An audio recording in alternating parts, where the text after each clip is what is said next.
pregunta es bastante importante porque se repite muy frecuentemente en el MIR, este tipo de pregunta.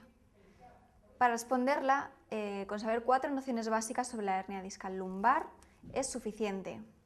Lo primero que tenemos que saber es que la lumbociática es una patología muy frecuente, que al igual que la lumbalgia normalmente no requiere ni pruebas de imagen ni tratamiento específico.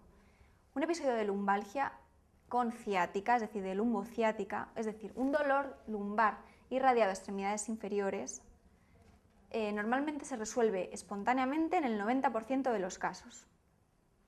Si un paciente tiene una exploración neurológica normal, lleva con el dolor menos de un mes y no es mayor de 50 años o tiene antecedentes personales que nos haga sospechar que pueda originarse esta lumbociática de una patología grave, como por ejemplo antecedentes de cáncer, de inmunosupresión, de fractura, traumatismo, osteoporosis, infección, adicto a drogas por vía parenteral, etc., normalmente no se realizan pruebas de imagen y se revisa al paciente en 15 días. Se le manda un analgésico suave, un relajante muscular y reposo relativo durante 3 días, no más, y se le revisa en 15 días. Si este dolor lumbociático no ha cedido, en un mes ya se realiza una prueba de imagen, que suele ser una resonancia magnética lumbar.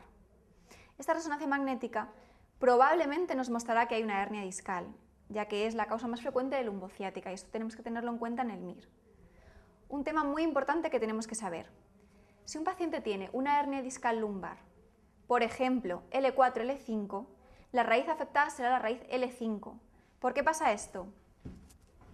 Si este es el cuerpo vertebral, L4, este es el cuerpo vertebral, L5. Estamos viendo al paciente desde la parte posterior. Veríamos primero las raíces lumbares y, por transparencia, los cuerpos vertebrales desde detrás. Y habremos quitado todo el arco vertebral con su apófisis espinosa, sus apófisis transversas, etc.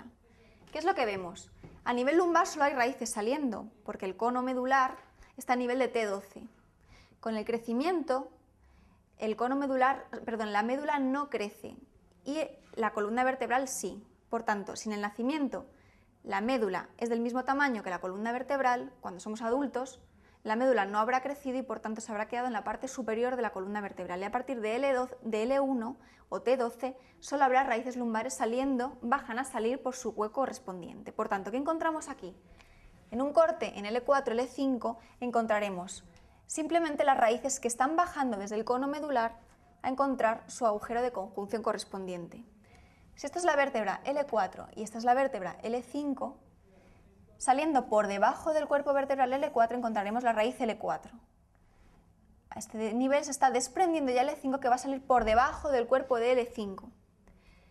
Podemos tener hernias discales, es decir, una ruptura del disco, con lo cual el contenido se sale de su sitio a varios niveles, a nivel medial o a nivel más lateral. Si tuviéramos una hernia muy lateral, lo que llamamos hernia foraminal, se afectaría la raíz L4. Si tenemos una hernia que es un poco más medial, lo que llamamos más o menos posteromedial, se afectaría la raíz L5, que está bajando a encontrar su agujero de conjunción. Si tenemos una hernia más medial, se afectarían otras raíces incluso más inferiores. Para el MIR la que nos interesa es esta. ¿Vale? Esta es la hernia más frecuente en el MIR. Por tanto, si tenemos una hernia en el disco de L4 a L5, es decir, una hernia L4, L5, la raíz afectada será L5. Una vez que sabemos esto, lo que tenemos que saber es localizar el dermatoma. Normalmente en el MIR los casos clínicos se expresan teniendo la historia clínica de un paciente que viene con un dolor y al mismo tiempo tendrá una parestesia o una hipoestesia en el dermatoma correspondiente a la raíz afectada y probablemente una pérdida de fuerza en ese nivel. Puede también tener acompañado una abolición del reflejo.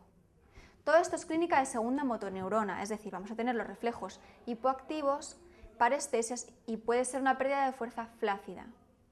Normalmente los pacientes no tienen pérdida de fuerza, para esto la raíz tiene que estar muy afectada.